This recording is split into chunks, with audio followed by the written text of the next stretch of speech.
이 아침에 주신 하나님의 말씀을 보겠습니다. 신약 성경입니다. 로마서 말씀입니다.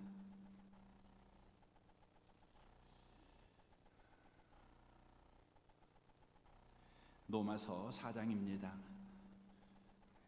1절 말씀부터 8절까지 말씀을 보겠습니다. 로마서 4장 1절부터 8절까지입니다. 기록된 말씀을 같은 목소리로 읽으실 때 하나님의 음성을 듣는 복 있는 시간 되시기를 바랍니다. 읽겠습니다. 그런즉 육신으로 우리 조상인 아브라함이 무엇을 얻었다 하리요? 만일 아브라함이 행위로서 의롭다 하심을 받았으면 자랑할 것이 있으려니와 하나님 앞에서는 없느니라. 성경이 무엇을 말하느냐? 아브라함이 하나님을 믿음에 그것이 그에게 의로 여겨진 바 되었느니라. 일하는 자에게는 그 싹이 은혜로 여겨지지 아니하고 보수로 여겨지거니와 이를 아니할지라도 경건하지 아니한 자를 의롭다 하신 이를 믿는 자에게는 그의 믿음을 의로 여기시나니, 일한 것이 없이 하나님께 의로 여기심을 받은 사람의 복에 대하여 다윗이 말한 바, 불법이 사함을 받고 죄가 가리워짐을 받은 사람들은 복이 있고 주께서 그 죄를 인정하지 아니하실 사람은 복이 있도다 함과 같으니라. 아멘. 예수 믿으십시오라는 제목으로 오늘부터 믿음에 대해서 몇 주간 말씀을 드리겠습니다. 예수를 믿으면 구원을 받는다. 우리는 신앙생활할 때 가장 많이 듣는 이야기 가운데 하나일 것입니다. 이 말에는 가장 간결하게 정리된 바로 복음이 들어가 있는 내용입니다. 예수를 믿으면 구원을 받는다. 여기에서 우리는 질문을 하나 하게 됩니다. 예수님을 믿으면 구원을 받는다에서 구원의 조건은 무엇인가? 이 질문을 우리가 이 시간 해볼 필요가 있습니다. 여러분, 예수 믿으면 구원을 받는다고 할 때 구원의 조건이 무엇일까요? 아마 많은 분들이 믿으면 아닐까요? 라고 말을 합니다. 그러나 믿으면은 구원의 조건이 아닙니다. 그럼 구원의 조건은 무엇일까요? 사도행전 4장 12절을 보겠습니다. 다른 이로서는 구원을 받을 수 없나니 천하 사람 중에 구원을 받을 만한 다른 이름을 우리에게 주신 일이 없음이라 하였더라 라고 말씀합니다. 구원의 조건은 예수님 뿐이라는 것입니다.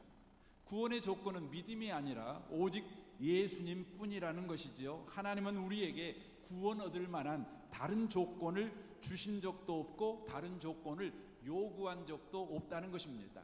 오직 예수만 요구하고 예수만 주셨다. 이것이 유일한 구원의 조건이다. 이렇게 말씀하고 있는 것입니다. 그럼 당장 우리는 이런 질문을 하게 됩니다. 그럼 믿음은 뭡니까? 이 질문을 하게 됩니다. 이 질문에 대해서 로마서 3장 25절부터 이렇게 대답합니다.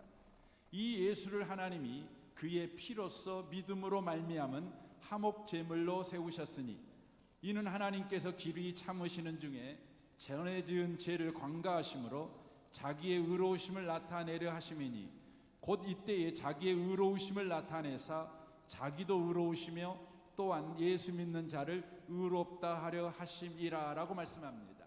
여기에 보면 두 가지 믿음을 소개하고 있는 것을 우리가 보게 됩니다. 먼저 25절에는 자신의 피로 하나님의 뜻을 성취하신 예수님의 믿음이 등장하고 있습니다.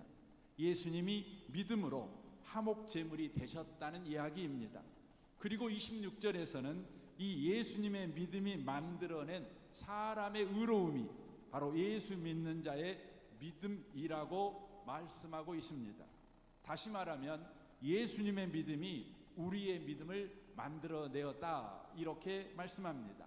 예수님의 믿음이 믿음의 나무라면 우리의 믿음은 그 나무에서 맺어진 열매다 이렇게 말하는 것이죠. 그러니까 우리의 믿음은 우리에게 원인과 조건이 있어 만들어진 믿음이 아니라는 것입니다. 어떤 분들은 나는 믿음이 있어, 나에게 있는 믿음은 내 스스로가 가진 믿음이야, 그래서 나는 믿음이 성격이야, 이런 분이 계십니다. 믿음이 성격인 분들은 여러분 구원을 받는 자가 아니라 패가 망신하는 인생을 살아가는 위험이 있습니다. 무엇인지 잘 믿습니다.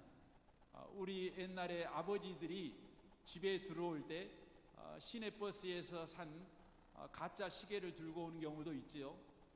잘 믿어서, 믿는 게 성품이어 가지고 그렇게 사기꾼에게 당한 것이죠. 여러분, 믿음은 성격이 되면 안 됩니다. 예수 믿는 사람들은 의심해야 돼요. 의심할 줄 알으셔야 돼요. 이게 이단인지, 이게 진짜 성경이 말하는 건지 의심의 눈초리로 여러분 보셔야 되는 겁니다. 베레아 성도들은요, 의심의 눈초리로 지금 저 앞에 서서 설교하는 목사님의 설교가 하나님의 말씀인가, 정말 성경이 말씀하고 있는가 하고 의심해서 성경을 찾아서 확인했습니다. 그랬더니 어떤 일이 벌어졌어요? 의심이 떠나고 그들 가운데 하나님이 만들어주는 믿음이 그들 가운데 생겨났다. 이렇게 성경은 이야기하고 있는 것입니다. 믿음이라는 단어는 원래 대상을 직접 목적으로 취하는 단어입니다. 나는 믿습니다라고 할 때 그 고백의 대상을 믿는다는 것입니다. 그러므로 믿음이라는 것이 생겨나려면 그 대상과의 관계 속에서 믿을 수밖에 없는 어떤 거부할 수 없는 원인이 작동해야만 믿음이 생기는 것입니다. 그렇다면 우리가 하나님을 믿습니다. 하나님을 믿을 수밖에 없는, 거부할 수 없는 원인이 무엇일까요? 여러분, 믿는다는 이 영어 단어는 빌리브입니다. 그런데 이 빌리브라는 단어는 빌 러브드에서 나온 단어입니다. 그러니까 믿는다는 말은 가장 사랑하는, 최고로 사랑하는 이라는 단어에서 나온 바로 단어라는 것이죠. 그러니까 최고의 사랑이 바로 믿음을 만들었다, 이런 의미의 말씀인 것이죠. 그러니까 믿음의 원인은 바로 최고의 사랑이다, 이러는 것입니다. 그래서 라틴어에서 나는 믿는다, 이 단어는 심장을 내어주다라는 뜻을 가지고 있습니다. 하나님이 우리를 믿게 하기 위해서 하나님의 심장을 내어주셨다, 이런 의미의 말씀이죠. 그래서 요한복음 3장 16절에 이렇게 말씀합니다. 하나님이 세상을 이처럼 사랑하사 독생자를 주셨으니 이는 그를 믿는 자마다 멸망하지 않고 영생을 얻게 하려 하심이라 라고 말씀합니다. 하나님은 우리를 믿었습니다. 왜입니까? 하나님이 우리를 너무너무 사랑하셨기 때문에 그렇습니다.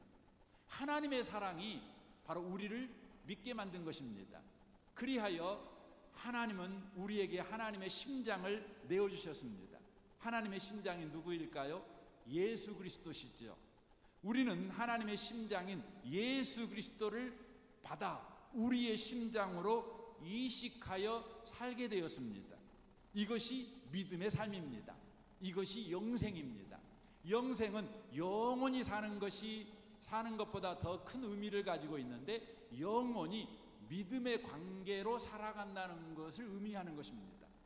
영원히 하나님과 믿음의 관계, 사랑의 관계로 살아가는 것, 이게 바로 영생이라고 하는 것입니다. 그러므로 믿음의 삶은 하나님의 심장 예수가 만든 삶이다, 이렇게 말씀을 드릴 수가 있는 것입니다.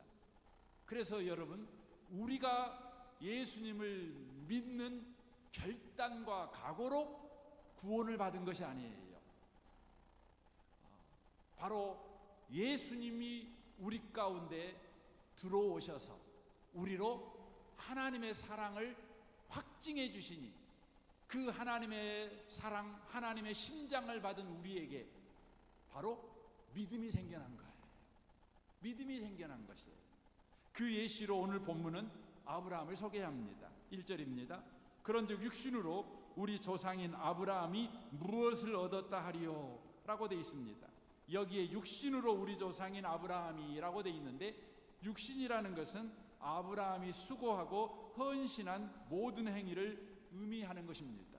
2절이 이렇게 말합니다. 만일 아브라함이 행위로서 의롭다 하심을 받았으면 자랑할 것이 있으려니와 하나님 앞에서는 없느니라 라고 말씀합니다. 아브라함의 행위, 아브라함이 수고와 헌신을 통해서 그가 구원을 받았다면 그의 구원은 자랑거리가 되겠지요.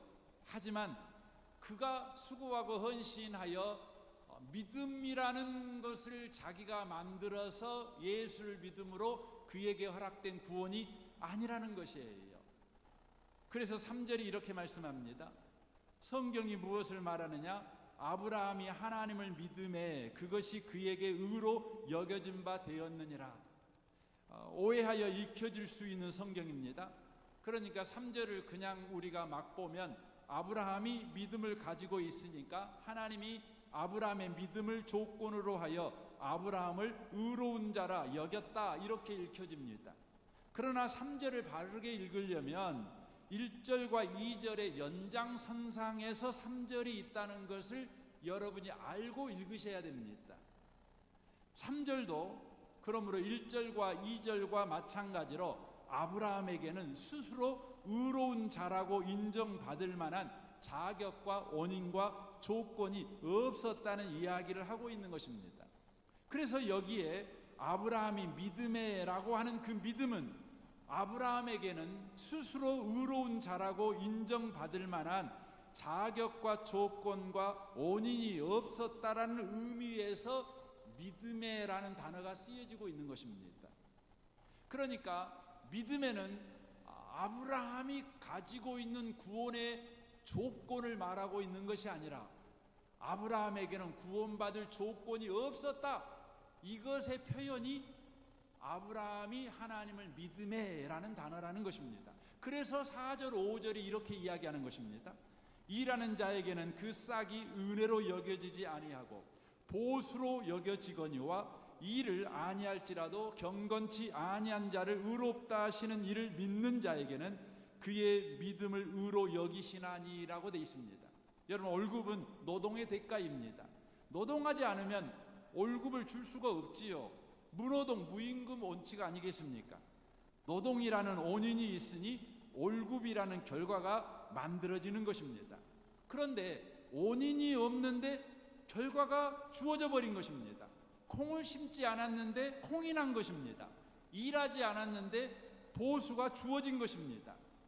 원인이 없는데 결과가 주어지는 이 하나님의 일하는 방식이 바로 믿음이다, 이렇게 4절 5절에서 지금 말씀하고 있는 것입니다. 그러니까 아브라함에게는 구원을 받을 만한 자격도 조건도 원인도 없는데 우리 하나님께서 바로 구원이라는 결과를 아브라함에게 주셔버렸다. 그 하나님의 일하시는 방식이 뭐냐? 바로 그것이 믿음이다, 이렇게 성경이 소개하고 있다는 것입니다. 그래서 예수를 믿으면 구원을 받는다, 이 말은 우리에게 원인이 없지만 예수님 때문에 우리가 구원을 받는다, 이런 의미의 말입니다. 다시 말씀드리면 예수님의 전적인 은혜가 우리를 구원받는 자가 되게 만들었다, 이것이죠. 이것이 복음입니다. 성경은 이 이야기를 하기 위해서 다윗의 예를 또 들어줍니다. 6절입니다.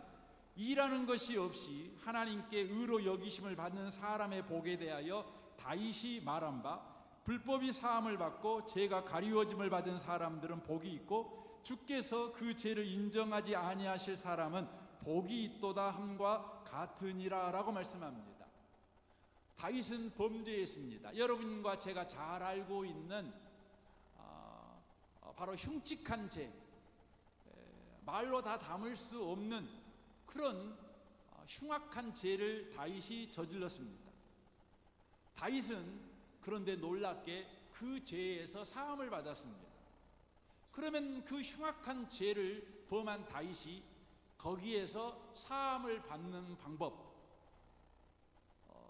그것은 다윗이 어떤 애를 쓴 까닭에 그렇게 된 것이 아닙니다. 그에게 어떤 수고도 어떤 헌신도 어떤 노력도 그에게 없었습니다. 그런데 그에게 죄사함이 주어지는 은혜가 그에게 부어졌습니다.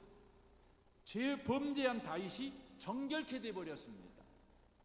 다윗에게 가서 물어봅니다. 어떻게 그렇게 흉악한 죄를 지었는데 어떻게 구원받았어요? 어떻게 그렇게 말로 담을 수 없는 그런 범죄를 연달아 그렇게 지어놓고 어떻게 하나님에게 인정받는 인생을 살 수가 있었어요? 라고 다윗에게 질문하면 다윗은 그렇게 대답합니다. 나는 잘 모르겠어요. 내가 내 자신을 아무리 샅샅이 뒤져봐도 나에게는요 그런 원인이 없어요. 그런 조건이 없어요. 그래서 하나님을 봤더니 하나님에게만 그 원인과 조건이 있었어요. 원인이 없는 나에게 하나님이 친히 원인이 되셔서 내가 만들 수 없는 결과를 내게 만들어 주셨어요. 이 은혜를 내가 경험했으니 나는 행복한 사람입니다. 이렇게 지금 고백하고 있는 것입니다. 요즘 시대에 우울증 걸린 사람이 되게 많습니다. 예수 믿는 사람 중에도 우울증에 걸리는 사람이 많습니다. 여러분, 우울증에 걸릴까요? 우울증의 핵심은 뭘까요? 그건 죄책감입니다. 죄책감이 우리를 우울증에 빠지게 만드는 것이죠. 여러분, 죄책감이 뭡니까? 내가 잘했어야 되는데 내가 못했어.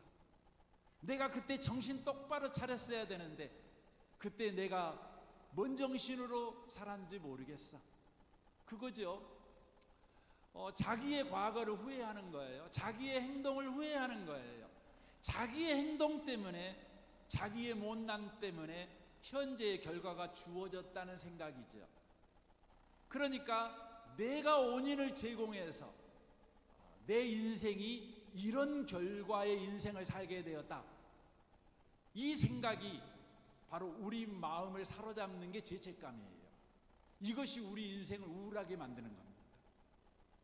여러분, 다윗은요 우울할 수밖에 없는 사람이에요. 왜냐하면 자기 인생이 패가망신으로 갈 수밖에 없는 원인을 갖고 있거든요. 말할 수 없는 범죄자잖아요. 그런데 다윗은 우울증으로 가지 않았어요. 다윗은 고백합니다. 나는 행복한 사람이다. 왜요? 원인은 나에게 없는데 하나님의 구원이라는 결과가 나에게 주어졌다. 여러분, 이게 뭐예요? 하나님이 나에게 구원을 주시는 방법, 바로 믿음이라는 거예요. 다윗과 같은 경험을 이사야도 합니다. 이사야 6장 5절입니다. 그때 내가 말하되 하로다 나여 망하게 되었도다. 나는 입술이 부정한 사람이요 입술이 부정한 백성 중에 거하면서 만군의 여호와의 신 왕을 배웠음이로다. 때에 그 스랍 하나가 화저로 단에서 취한 바 핀숯을 손에 가지고 내게로 날아와서 그것을 내 입에 대며 가로되 보라, 이것이 내 입에 닿았으니 내 악이 제하여졌고 내 죄가 사하여졌느니라 하더라 라고 말합니다. 말씀이신 하나님, 그 거룩하신 하나님이 이사야 앞에 나타났습니다. 그러자 이사야가 자기의 입술을 가리면서 이렇게 고백합니다. 나는 부정한 사람이다 라고 말을 합니다. 유대인들에게 있어서 입이라는 것은 그 안에 있는 것이 밖으로 나오는 유일한 바로 통로라는 의미입니다. 그러니까 입이 부정하다는 것은 내 전체가 부정한 자라는 고백입니다. 그래서 예수님께서 이런 말씀하시죠.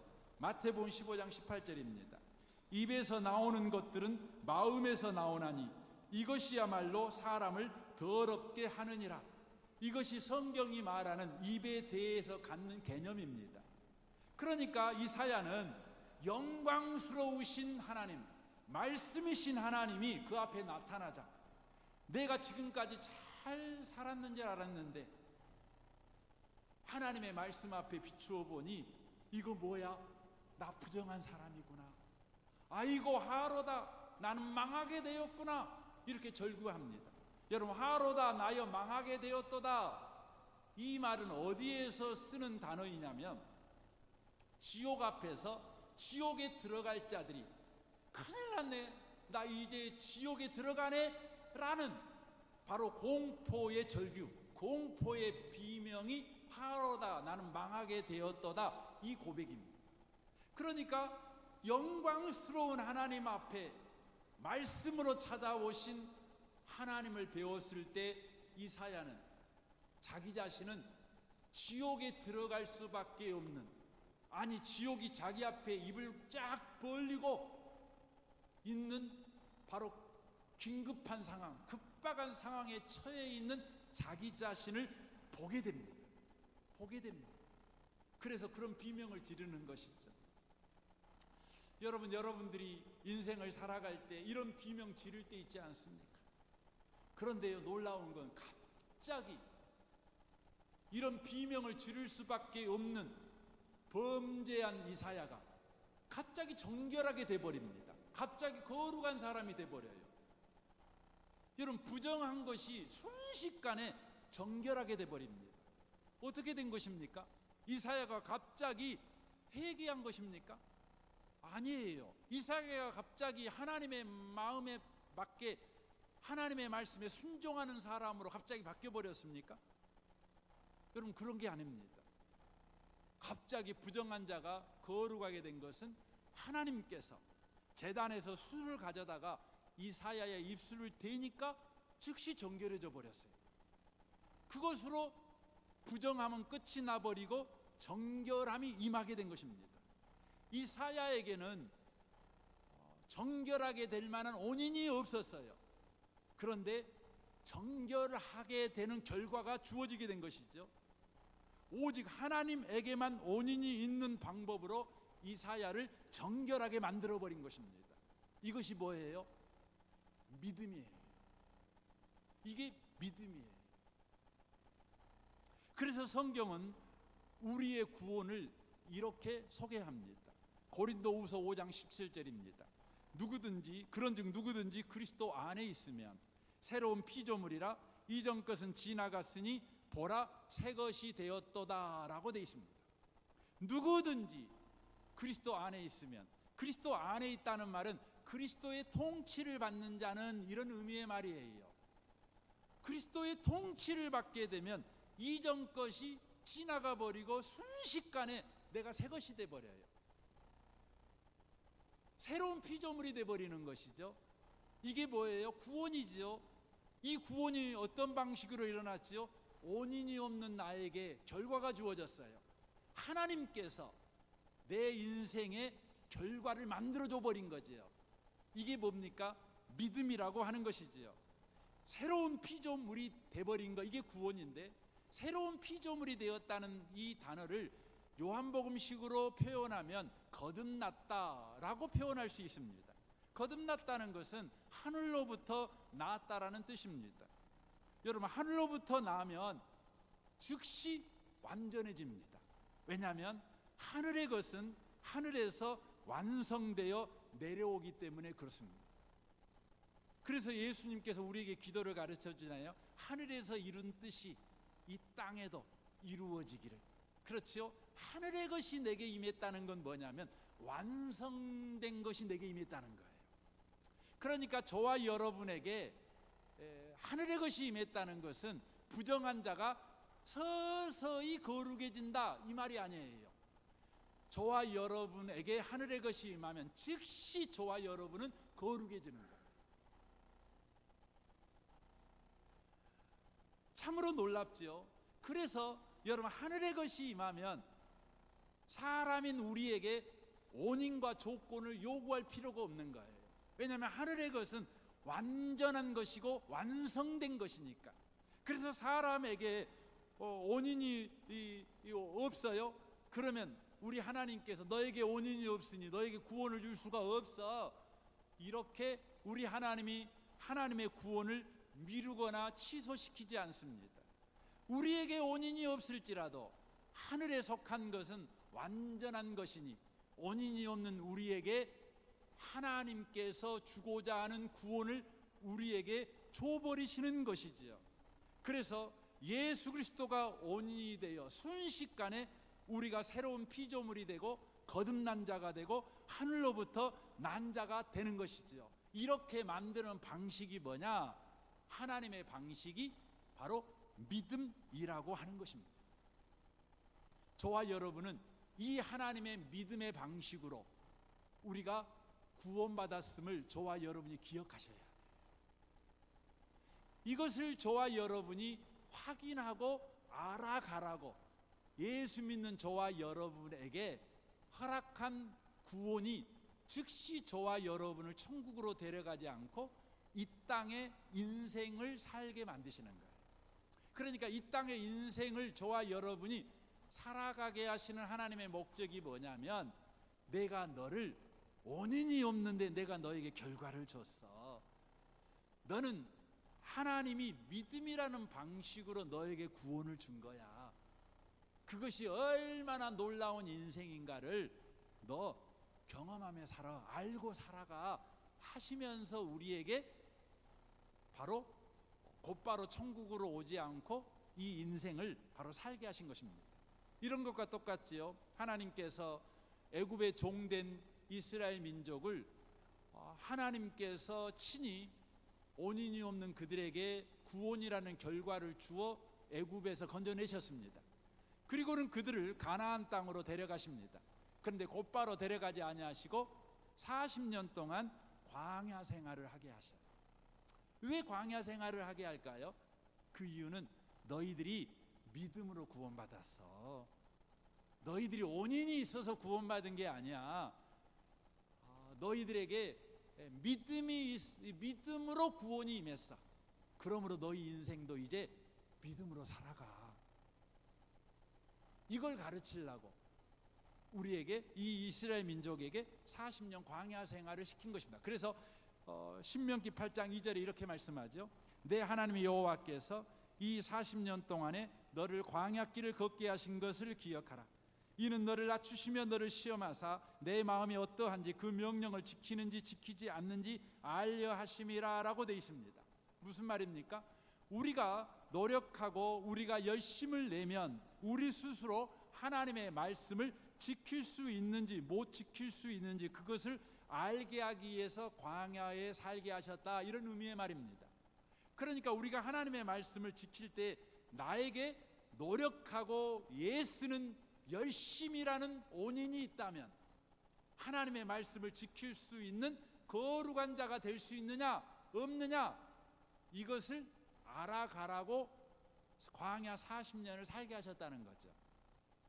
그래서 3절이 이렇게 말합니다. 너를 낮추시며 너를 줄이게 하시며 또 너도 알지 못하며 너 열조도 알지 못하던 만나를 내게 먹이신 것은 사람이 떡으로만 사는 것이 아니요 오직 여호와의 입에서 나오는 모든 말씀으로 사는 줄을 너로 알게 하려 하심이라 라고 말씀합니다. 결론적으로 광야에 살게 하신 이유는 사람이 떡으로만 사는 것이 아니고 하나님의 입에서 나오는 모든 말씀으로 사는 것을 배우게 하시기 위해서, 그것을 알게 하시기 위해서 바로 인생 광야 40년을 살게 하셨다는 것입니다. 그렇다면 사람이 떡으로만 사는 것이 아니요라고 말할 때 그 말의 의미는 뭘까요? 여러분, 떡이라고 하는 것은 우리가 먹으면 힘이 납니다. 그렇죠? 떡 먹으면 힘납니다. 뭐 우리식으로 표현하면 밥이죠. 밥 먹으면 우리는 힘납니다. 밥 먹으면 걸어갈 수도 있고, 밥 먹으면 노력할 수도 있고, 밥 먹으면 열정을 쏟아서 뭔가 헌신할 수도 있습니다. 그러니까 떡이라고 하는 것은 바로 우리의 힘과 열심으로 뭔가 하는 것을 의미하는 것이에요. 우리의 열심과 노력으로 뭔가 하는 거예요. 우리의 열심과 우리의 헌신을 원인과 조건으로 삼아 결과를 만들어 내려고 하는 것, 이게 뭐냐면 떡이라는 거예요. 그런데 광야 40년을 살면서 이스라엘 백성들은 경험하지요. 우리가 열심과 노력을 해도 하나님의 말씀을 지킬 수가 없구나. 내 노력이라는 원인을 가지고, 내 열심이라는 조건을 가지고 하나님의 말씀을 지킨다는 결과를 만들어낼 수 없구나, 이걸 경험하는 거죠. 저와 여러분도 마찬가지입니다. 우리는 매 주일마다 와서 대표 기도할 때 이런 기도를 듣지요. 하나님, 일주일 동안 하나님의 말씀대로 살아가려고 내가 애를 썼습니다. 그런데 내가 하나님 말씀대로 살 수가 없었습니다. 여러분이 일주일을 잘 살아서 그런 겁니다. 잘 산 겁니다. 왜냐하면 하나님께서 여러분에게 인생을 허락하신 것은 내가 하나님의 말씀을 아무리 노력해도 지킬 수 없다는 것을 알게 하시기 위해서 여러분 인생을 허락하신 거예요. 이게 중요한 거죠. 그래서 여러분은 인생 수업 잘 받은 거예요. 그래서 여러분 말씀대로 못 살면 여러분을 원망하고 바보 같은 것 이런 말하지 마세요. 아이고 내가 수업을 잘 받았네, 이제서 알았네, 내가 아무리 노력해도 애써도 헌신해도 내가 40년 교회 다닌 그 짬밥으로 내가 하나님 말씀 지키려고 해도 지킬 수가 없네. 여러분 그걸 아는 게요, 여러분 인생 잘 산 거예요. 잘 산 거예요. 그러면 그걸로 끝나면 됩니까? 아니죠. 그 수업은 그 다음 단계까지 나아가기 위해서 그 수업을 받게 한 거예요. 단계가 뭡니까? 거기에 돼 있잖아요. 4절에 그렇게 돼 있죠. 3절이죠. 여호와의 입에서 나오는 모든 말씀으로 사는 줄을 너로 알게 하려 하심이라, 이거죠. 내가 노력해도 내가 열심히 일하는 온인을 가지고도 말씀 순종이라는 결과를 만들어낼 수 없다는 것을 안 이후에 우리는 고백하는 거지요.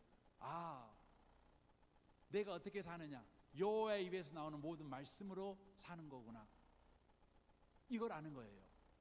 아는 거죠. 여러분 여호와의 입에서 나오는 모든 말씀으로 사는 줄 안다, 이게 무슨 말입니까? 이 말을 우리는 보통 이렇게 해석합니다. 하나님의 말씀을 지키며 살아야 된다, 이렇게 생각하죠. 하나님 말씀대로 지키고 살아가야 된다. 앞에서 떡으로 사는 것이 아니오, 제가 누누이 말씀드렸는데 우리는 또 하나님 말씀을 지키며 사는 것을 하나님의 입에서 나오는 모든 말씀으로 사는 줄 안다, 이렇게 해석을 합니다. 여러분 그건 틀린 해석입니다. 바른 해석은 뭡니까? 하나님의 모든 말씀으로 사는 줄 안다, 이 말은 우리 인생은 하나님이 말씀하신 그 약속만이 온인이 되어 결과를 만들어낸다는 것을 알고 살아간다는 걸 의미하는 것이에요. 다시 말씀드리면 말씀으로 산다는 것은 말씀을 지키려고 애쓰며 살아간다는 것을 의미하는 것이 아니라 우리 인생은 하나님의 말씀대로 되어진다는 것을 믿고 일상을 살아가는 걸 말하는 거예요. 이런 삶을 예수님은 반석 위에 세운 집과 같은 삶이라고 말합니다. 마태복음 7장 21절입니다. 나더러 주여 주여 하는 자마다 다 천국에 들어갈 것이 아니요 다만 하늘에 계신 내 아버지의 뜻대로 행하는 자라야 들어가리라. 그날에 많은 사람이 나더러 이르되 주여 주여 우리가 주의 이름으로 선지자 노릇하며 주의 이름으로 귀신을 쫓아내며 주의 이름으로 많은 권능을 행하지 아니하였나이까 하리니 그때에 내가 그들에게 밝히 말하되 내가 너희를 도무지 알지 못하니 불법을 행하는 자들아 내게서 떠나가라. 여러분 이거 정말 이해도 안 되는 말이 지금 무슨 말이야? 내가 하나님 말씀대로 살았습니다. 내가 하나님 말씀대로 열심히 살았습니다. 이랬더니 주님이 뭐라? 나 너 모르겠다. 이 불법을 행한 자들아 내게서 떠나, 이렇게 지금 말하고 있다는 거죠. 굉장히 황당한 말씀이에요. 그러면서 이렇게 말씀합니다. 그러므로 누구든지 나의 이 말을 듣고 행하는 자는 그 집을 반석 위에 지은 지혜로운 사람 같으리니 비가 내리고 장수가 나고 바람이 불어 그 집에 부딪히되 무너지지 아니하나니 이는 주추를 반석 위에 놓은 까닭이요. 이 말을 듣고 행하지 아니하는 자는 그 집을 모래 위에 지은 어리석은 사람 같으리니 비가 내리고 창수가 나고 바람이 불어 그 집에 부딪히되 무너져 그 집이 무너짐이 심하니라, 이렇게 돼 있어요. 우리는 이 본문을 볼 때 헷갈려요. 앞에서는 말씀 듣고 행한 사람들에게 우리 주님이 불법을 행한 자들아 난 네 모른다 이렇게 말을 했는데 또 갑자기 이 말을 듣고 행하는 자는 반석 위에 지은 사람이고 이 말을 듣고 행하지 않는 사람은 모래 위에 지은 사람이다, 헷갈리기 시작하는 거예요. 여러분 이 말씀의 진리를 정확하게 이렇게 이해하셔야 됩니다. 지금 주님이 말씀하는 것은 어떤 집을 지었느냐를 말씀하고 있는 것이 아니에요. 어떤 집을 지었느냐가 아니라 어디 위에 지었느냐를 지금 묻고 있는 거예요. 어디 위에 지었냐는 거예요. 모래 위에 지었냐, 반석 위에 지었냐, 40평을 지었냐, 50평을 지었냐, 콘크리트로 지었냐, 나무로 지었냐, 집으로 지었냐, 이건 상관이 없어요. 3칸짜리 집을 지었냐, 뭐 100만 원짜리 집을 지었냐, 500만 원짜리 집을 지었냐, 금으로 집을 지었냐, 이건 아무 상관없어요. 무슨 말이에요? 반석 위에 지었냐, 모래 위에 지었냐, 이걸 말하는 거죠. 어떤 집을 지었냐가 아니라 어디 위에 지었냐는 거예요. 바로 어떻게 살았냐가 아니라 어디 위에서 살았냐, 이게 중요한 거라는 거예요. 자기 인생이 자신의 노력과 열심을 조건으로 하여 성공이라는 결과를 만들어낸다고 알고 살았냐, 이 사람은 모래 위에 지은 사람이다. 그러나 내게는 원인과 조건이 하나도 없지만 하나님의 말씀이 원인과 조건이 되어 하나님이 약속한 말씀대로 내 인생은 되어질 것이다, 이렇게 믿고 직장 생활하는 사람, 가정 생활하는 사람, 그냥 일상을 살아내는 사람, 그 사람은 반석 위에 지은 사람이다, 이렇게 말하는 것이에요. 다시 말씀을 드릴까요? 내가 어떻게 살았냐를 지금 묻고 있는 게 아니에요. 어디 위에서 살았냐는 거예요. 여러분과 저는요, 늘 우리 인생에 대한 기대를 어떻게 합니까? 내 인생은 이런 인생이 돼야 돼. 이런 인생이 되기는 어떻게 살죠? 어떻게 해야 된다고 생각하죠? 잘 살아야 한다고 생각해요. 누가요? 내가요. 잘 사는 내가 원인이 되고 조건이 되어 잘된 인생이라는 결과가 만들어진다고 우리는 생각해요. 우리는 여기서 못 벗어나요. 이게 뭐예요? 모래 위에 세운 집이에요. 모래 위에 세운 집이에요. 여러분, 반석 위에 세운 집은 뭐예요? 내 인생은 내가 어떤 인생을 살더라도 내 잘잘못이 내 인생을 만들지 않고 하나님의 말씀, 하나님의 약속이 내 인생을 만들어낸다, 이걸 믿고 사는 거예요. 그래서 아브라함은 75세 나이에 하나님의 약속의 말씀을 받습니다. 여러분, 75세 굳을 대로 굳어버린 나이 아닙니까? 여러분, 목회자 세계에서 그런 이야기가 있어요. 50세 이상은 제자 훈련 시키면 안 된대요. 안 변화된대요. 안 변화된대요.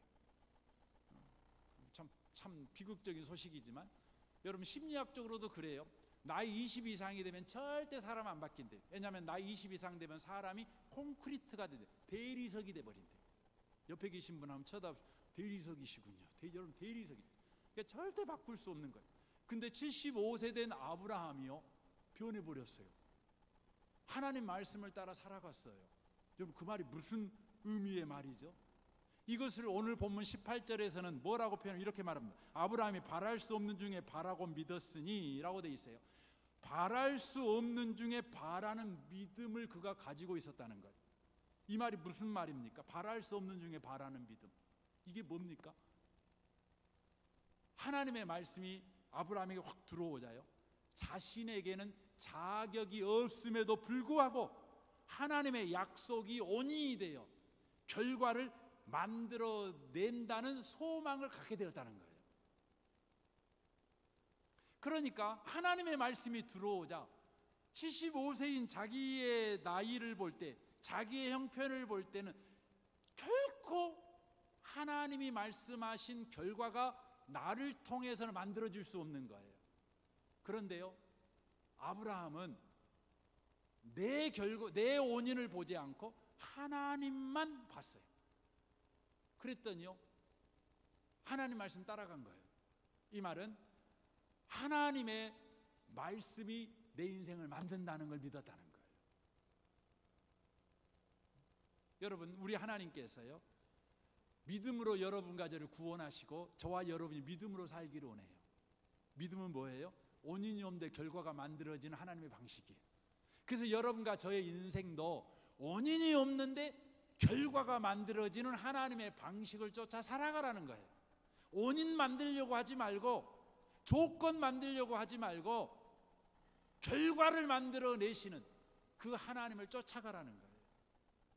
그래서 여러분, 이번 주에요, 뭔 일 앞두고 있으면 종이 한 장 딱 펴놓고 이 일을 내가 해야 될 이유, 원인, 조건 딱 써보세요. 많을 겁니다. 하지 말아야 될 이유도 많이 나올 겁니다. 그리고 그 옆에다가요, 하나님의 말씀. 여러분, 하나님의 말씀이 있으면 그걸 써놓으세요. 그리고 여러분의 온인을 여러분 덮어버리세요. 말씀하지 않았으면 움직이지 마세요. 그렇지만 하나님 말씀하셨으면 그냥 사세요. 사세요. 여러분과 저의 삶 가운데 내게 주신 구원이 무엇인가를 현저하게 여러분이 경험하게 될 것입니다. 다음 주에 계속해서 믿음에 대한 이야기를 하면서 나누겠습니다. 결론적으로 말씀을 드리겠습니다. 믿음이 뭐라고요? 원인이 없는데 결과를 만들어내는 하나님의 방법이에요. 우리 주님은 저와 여러분이 그렇게 살아가기를 원하십니다. 원인 만들려고 하지 마세요. 조건 만들려고 하지 마세요.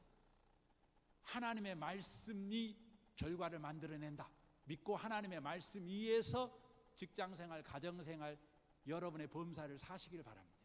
이 은혜가 저와 여러분의 삶에 충만하시기를 주님의 이름으로 축원합니다. 아멘. 우리 같이 이 시간 기도하기를 원합니다.